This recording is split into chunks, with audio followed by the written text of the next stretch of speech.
Azərbaycanın ilk bahar qızı kimi düşdü. 1967-ci ildə Bakıda keçirilən möhtəşəm bir Novruz abu-havası yaşandığı zaman. O dövrlərdə Azərbaycanda Şıxəli Qurbanov Novruz adətlərini əks etdirən böyük bir mərasimə rejissorluq etdi. Həmin vaxt bahar qızı olaraq Səfirə İbrahimova seçilir.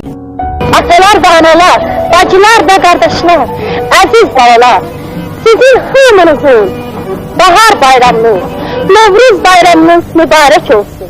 Həmin bahar qız rolunda isə o vaxtlar elə siz gənclər yaşında olan Səfirə xanım İbrahimova çıxış edirdi.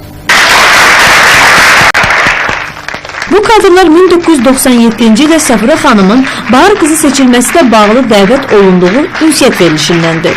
Onun bu barədə danışdığı bəlkə də yeganə açıqlamalardır. Mən o bayramı əlbəttə deyərdim ki, mənim ömrümə, həyatıma yazılan ən xoşbaxt gün kimi xatırlayıram həmişə. Xüsusilə də hər bayram gələndə. 67-ci ilin bahar bayramının gəlişi tamam başqa bir gəliş idi. Bu gəlişdə bir əzəmət, vüqar, təntənə var idi.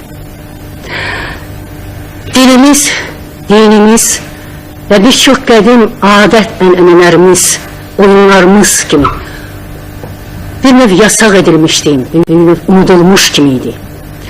Lakin həmin il Novruz bayramı öz buxovlarını qırıb, buxovlarından azad olub, şəhərə, meydanlara üst tutmuşdu, ayaq açmışdı.